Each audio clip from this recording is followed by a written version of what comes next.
Good morning. That works. Thank you to the organizers and everyone that's brought us together here today for CoMotion. Just finding my little flicker here, I got it. I'm excited to be here today to share with you about our company, 7Gen, an electric vehicle and infrastructure leasing and software company. I'm going to see if Pablo gets me some slides here. But while they're getting those up, why this specific focus? Well, after 10 years of working from Shell, the big energy company, and talking about what we need to do with climate action and the energy transition, I was tired.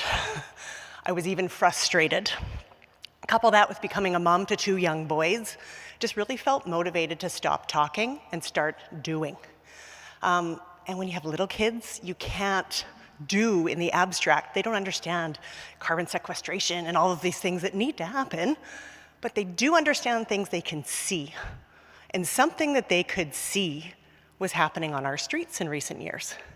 So, show of hands and a quick question, how many of you are noticing more delivery vans around your local streets?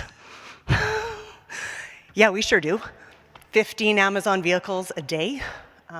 While I'm not here to tell you I can do much about the traffic, that's our consumption patterns, we are here to talk about the emissions and the noise. And those are things that even my kids can understand. This was my son's drawing last night. Mommy, say goodbye this stinky vehicle, and welcome to this clean vehicle and happy face. So that is what we are doing. We have, is that how we go? Sorry, I haven't driven this guy.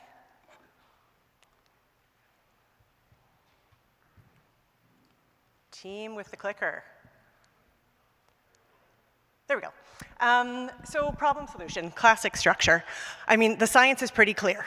We know we've all experienced the extreme weather events we've had here in Metro Vancouver in recent years. The heat dome, the atmospheric river, put more emissions in the air, temperature rises, we will see more of this. Now, while only 1 in 10 vehicles are the big trucks we see there up on the road, or the buses that Kevin was speaking about from TransLink, they pack an outsize emissions punch. In fact, you'll even feel it. Those of you that might have cycled here along Georgia Street or along our busy arteries, they are noisier, smellier, warmer than our streets a few blocks away. And for the 30% of Canadians that live within 250 meters of those major arteries, they feel it. They feel it with their health. They feel it with the increased cases of asthma. So problem is clear.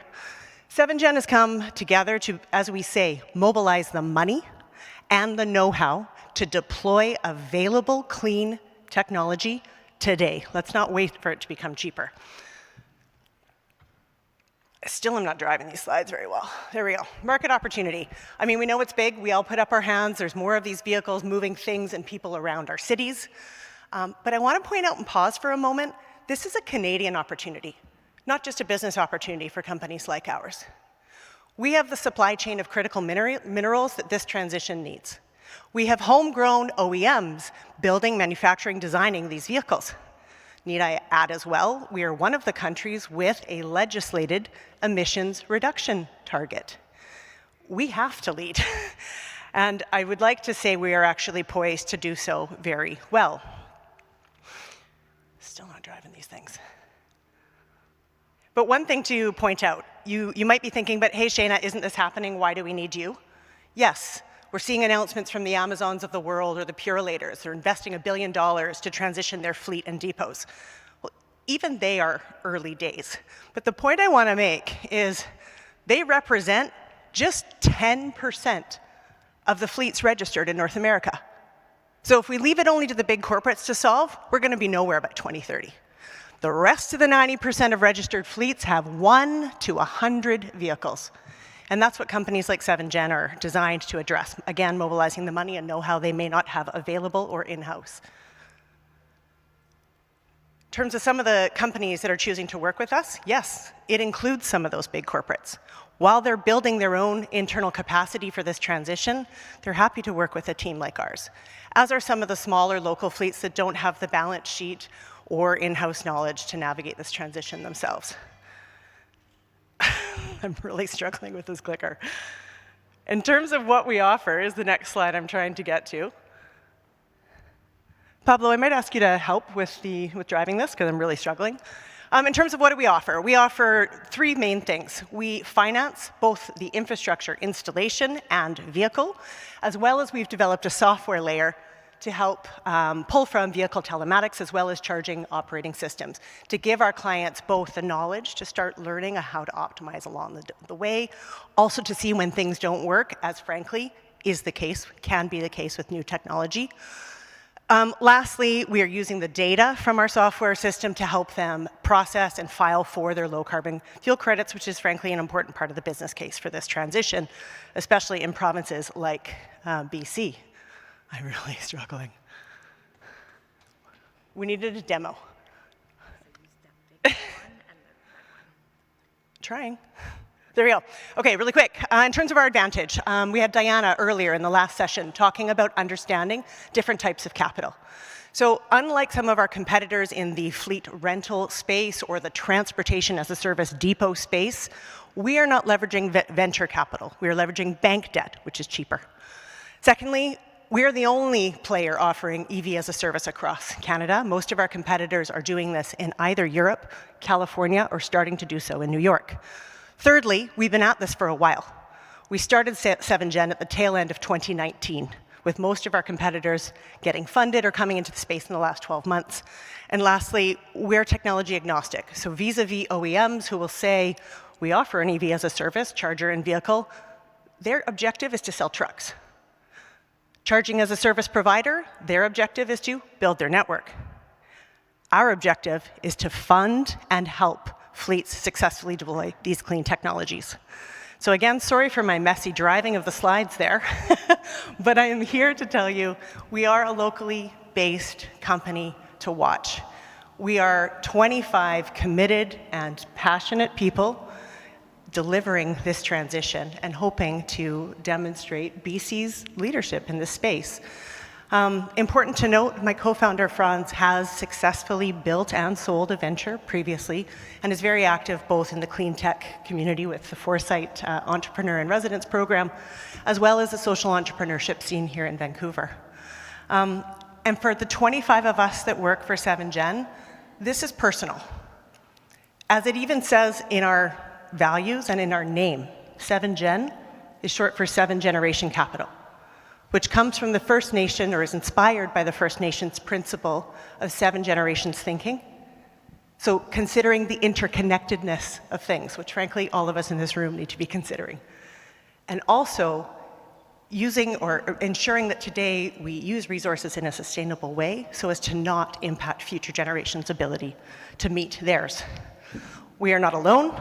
I'm happy to say this time last year at CoMotion, we announced our Series A raise of $8 million from Le Fonds, the FTQ, biggest pension fund in Quebec, and Siemens Financial Services. Where are we at now? We're on our path towards raising our Series B at the end of the year.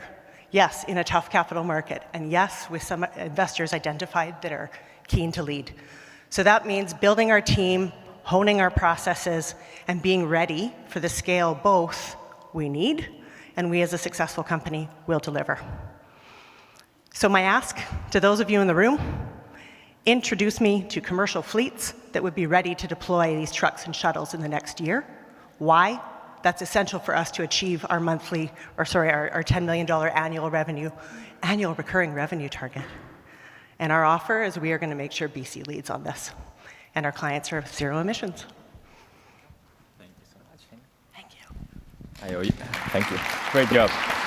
And we're going to do the Q&A now.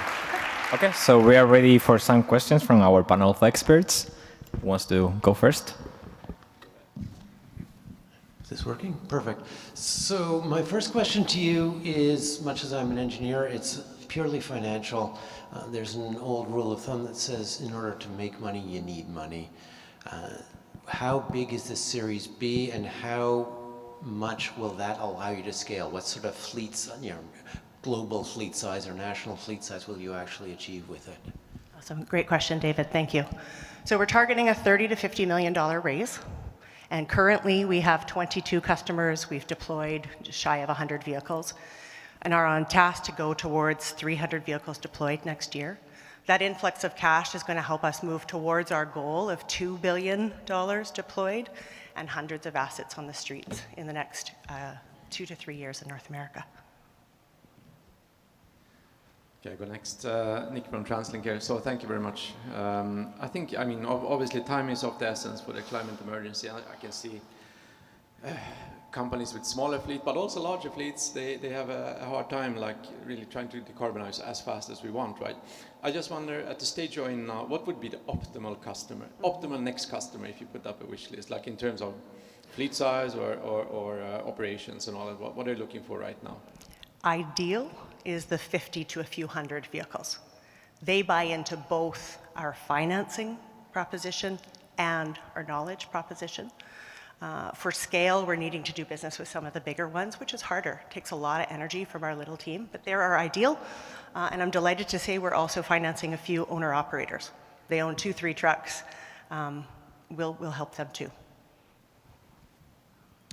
I love what you're doing. I think it's an incredibly important and really big mission to decarbonize fleets, and I don't think there's enough people doing that. So thank you for doing this.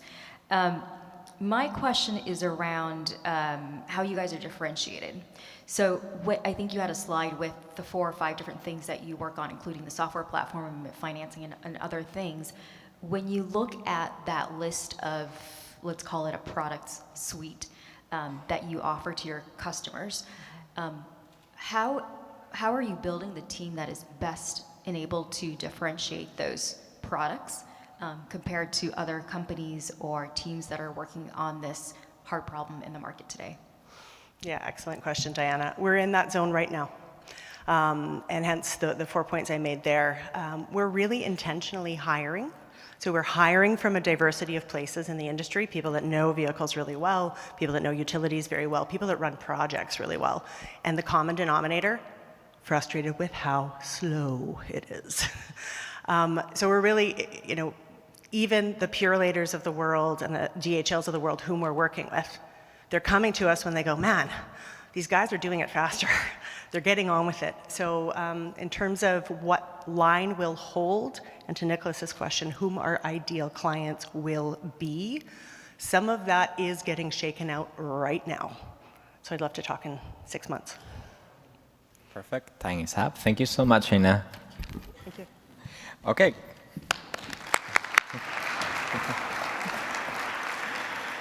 Coming up next, we have Udi Daon, CEO of Daanaa.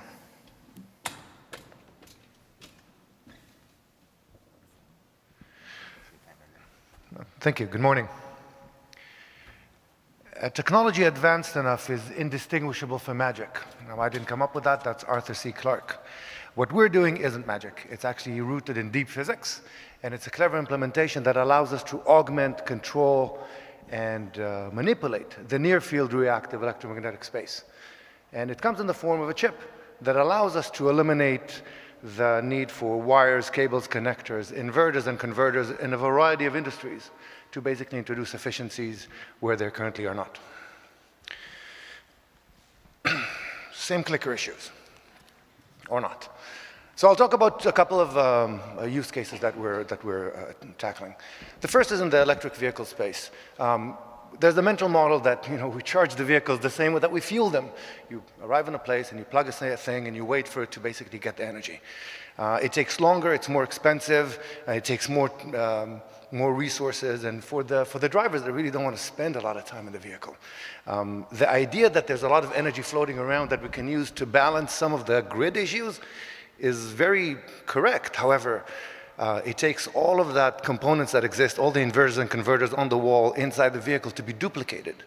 And therefore the ROI doesn't exist, not for the OEMs, not for the vehicle owners, or definitely not for the grid.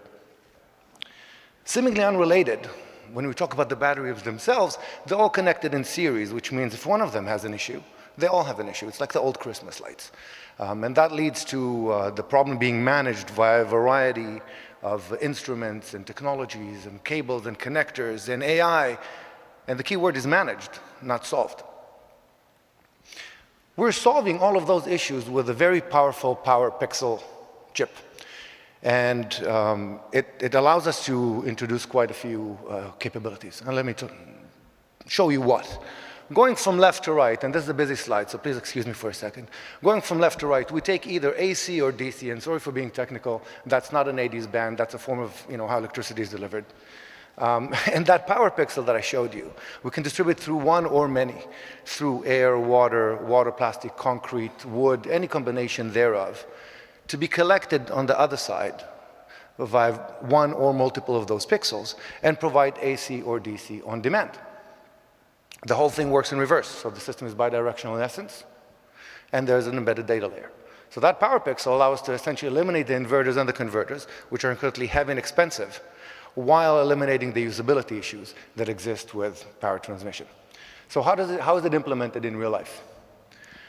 The first thing that we're implementing today is in the solar domain, where we are actually already ran pilots and we're in negotiations with entities to integrate into their production lines, where we introduce up to 80% increase in energy from the same real estate. The solar domain is all about that, and we're eliminating the losses that are currently created by the existing technologies and the topography. So essentially, we've created the most advanced possible solar panel. The same technology works already demonstrated in batteries. So essentially, we're allowing each battery to independently work on its own and go to the power level that is required from a single battery to power the motor. Now, you still need a lot of them to get the energy. However, we are able to do that with the same adaptation of the same component that exists in the solar domain. And we're in negotiation with companies about that as well.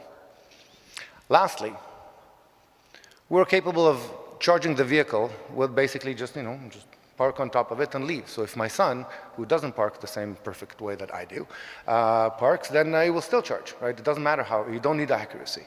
And the bidirectional is built in, so now you can transmit the energy back into the grid as required. On top of that, we are capable of transmitting that energy while the vehicle is in motion. And if that wasn't enough, then that power pixel allows us to do that with basically independent of the vehicle size. So if one vehicle needs more pixels, then it will take more energy, and if it needs less, so the same system can charge a scooter, a car, or a bus if needed.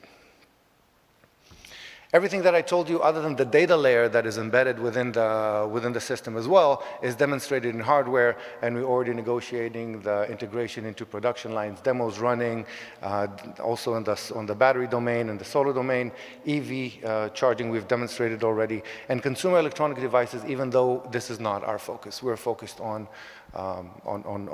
generating, storing, and distributing energy for the green energy transition. Multiple patents in filing, and scalable use cases, scalable production lines, et cetera. It's all capable, happening because of the team. So a few of us are here, so if you want to talk to us about the conversation forward, either investment, working with us, or integration into your technology, please come and see us. Rahim and Yvonne are over there. That's it. Perfect. Thank you so much. And perfect timing. Okay, time for our panel of experts. Thank you. It's a super fascinating technology, and I like that you have a couple of different products, use cases for it, and I just want to take one of them as an example. So, you mentioned solar panels. Mm-hmm. When you think about the entity that you're selling to your customers, have you thought about the value chain of different processes or different steps along that? So I guess there's multiple questions here. One is, who is your main customer? Who are you selling to? And then two, when you think about that value chain, are you capturing the highest part of that value chain? And how are you thinking about that? So the short answer is yes. You're asking all the right questions. So our immediate customer, entity that we're integrating our technology with are the module manufacturers. However, they are not the entity that captures the value. We are allowing them to capture more of their value into their product. So without going too deep into this because of the shortness of time and obviously the audience and some of those things are still confidential, the short answer to that is yes. We are looking into how do we capture the most out of this. There's enough value there to capture by disturbing not only the energy generation, which gives everyone the incentive to take the product, but also how it is distributed to make sure that everybody along the value chain is incentivized correctly to capture that value. So right now you are selling to the solar panel manufacturers, is that correct? Directly, yes. Directly. But that's not the entire chain. I understand. Yeah. Thank you. Yeah. Thank you very much. So the future is wireless, like the old Ericsson slogan says. Of course, the use case of getting rid of copper and cables is very intriguing for someone who really want to invest a lot of charging infrastructure. I was wondering, and I'm not going to even pretend to evaluate the technology, it sounds amazing to me, but large customers such as TransLink, they love standardization and seeing that you know, oh, well, you're relating to some standard or you're working to create a standard. So I just want to hear how you kind of position your company as for existing and kind of emerging standards in EV charging. Yeah, so there isn't a standard in that industry. There's no standards. Like, and even what people consider to be standards on, like you have Qi, et cetera, these are industrial standards that people just decide to follow. Right? This is why we structured the business to go first for the solar domain, then the battery, then the electric vehicle, because that's the most complex one. Not technically, that's the first thing we demonstrated, right? But exactly because of the standardization issues. So I can tell you that the entities that we're speaking with about this are thinking about how can we use this internally and to make it a standard down the road. So that is the conversation that is taking place, right? And by the nature of things, it takes longer, right? It will take about 4 or 5 years to get there. I want to follow up a bit on that because it's that whole standardization piece, obviously critical, but if you're going to get into the EV market, there's also truly a first mover advantage. Often first mover advantage is a myth, but when you're trying to get standards in place, you really do need to move fast. Yeah. So is it wise to be leaving that out 4 or 5 years and let somebody else come in and take your space? So I can answer that in a cheeky way, and that is the first mover was about 14 years ago with a company named Electricity, right? And which is not different than the Qi standard that you have on your phone, and I'm putting my phone in my pocket, only bigger, right? So they were the first mover, right? But first mover without the appropriate use and without understanding the constraints on the user won't help you much, right? So we actually have to solve the problem. So in effect, I'm grateful for being second because now the problem is known in the market. All I need to say is not that, right? Non-inductive, and people get, oh, so what is it now, right? So, so we're not first mover. Not pretending to be. All right, thank you so much. Time's up. Good job, thank you.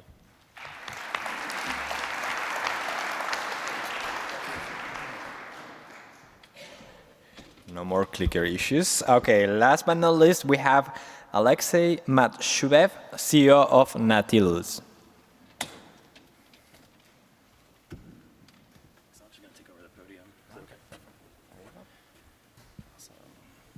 Hey, good morning, everybody. My name is Aleksey Matyushev. I'm the CEO, one of the 2 co-founders of Natilus.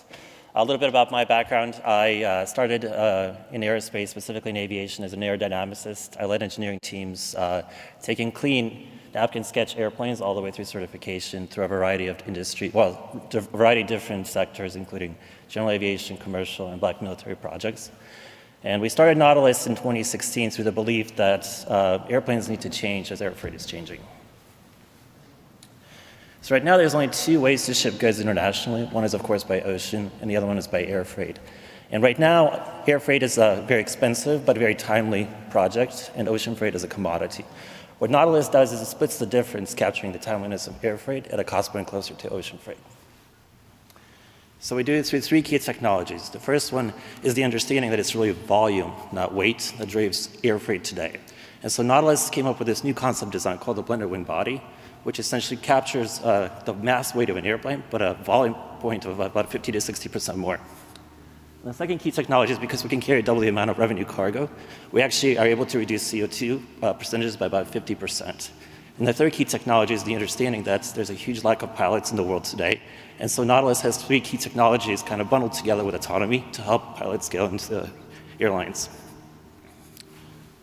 So we do believe sustainability is the future of air freight. We're partnering with one of the largest companies right now producing hydrogen. It's ZeroAvia. Really excited about that.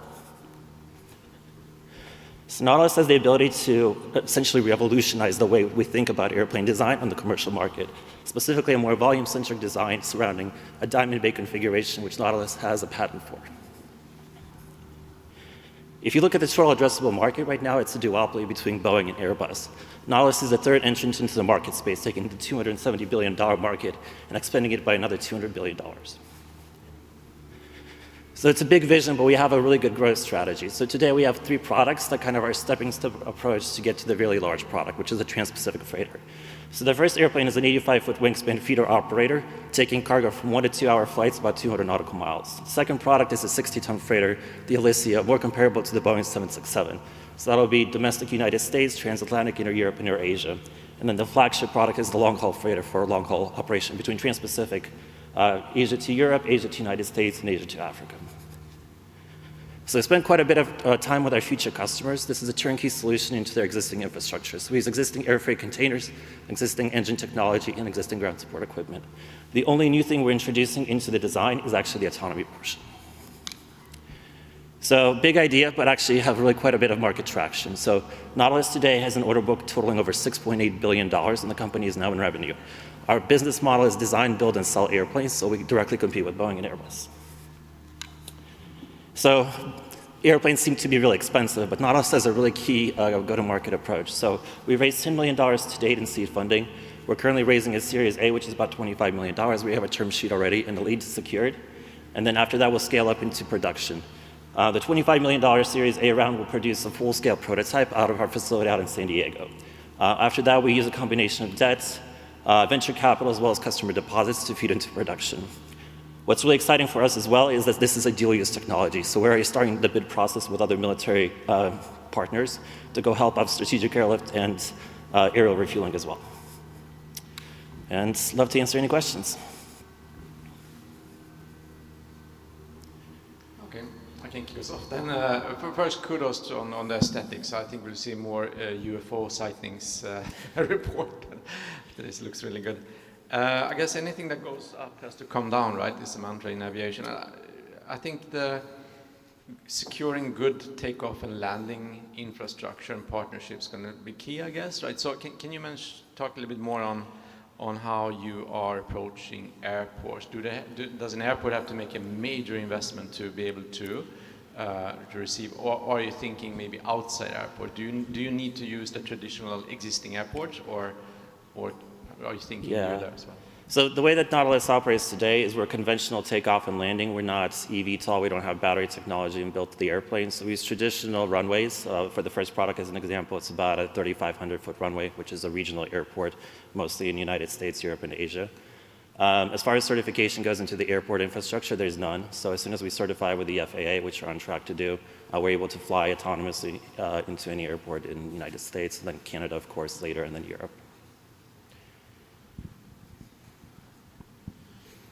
Okay, so you're claiming 6.8 billion in orders, and yet you haven't built your first prototype, which means you don't actually know how much it's going to cost to build them. How much certainty do you have that that $6.8 billion worth of orders is going to be profitable for you? It's a good question. If you think about aerospace in general over the last 60 to 80 years, the one thing that has not particularly changed is how much it takes to build an airplane. And that's kind of rolled into certification costs as well as the atoms and technology regarding that. So there's this fundamental trend or number within the industry. It's called $550 per pound of empty weight of airplane. That's really what it takes to build any airplane right now in the United States. So as we have our bottom-up projections for what it takes to build the first products as well as the subsequent ones, we also use historical trends to help meter against some of the things that we might be missing inside of it. So as far as certainty in what it takes to build this airplane, it's probably 95% confidence from our side, and it also kind of mimics some of the technology trends and other programs that we've been a part of as well. So we use that as well and stack up, of course, our profit margin on top of that to then help create the price point that we sell to customers as well. If I recall correctly, you're expecting about $100 million for the entire development of the airplane until the point at which you deliver that to customers. Is that correct? That's correct, yeah. Okay. So I know, so that is fantastic. That is probably about a tenth of what it costs Boeing or Airbus to deliver a commercial, new commercial aircraft. How are you doing that with so little capital? Yeah, so our background actually comes in from military and general aviation technology. So our first product in particular is sized around a lower level of regulatory environment, something called the Part 23 airplane, which is more of a business jet look-alike airplane on a smaller scale. And so we've been through a couple of those programs, a couple of them as a team, and we know exactly how much it took to bring those products to market. And so it's not the $1 billion that eVTOLs are saying, it's closer to a business jet look-alike, so between $100 and $150 million. And the key technologies there is it's a very low performance airplane, specifically meant about 250 miles an hour. And also the weight of the airplane is capped at 19,000 pounds. And the third key thing is we're actually not carrying any humans on board.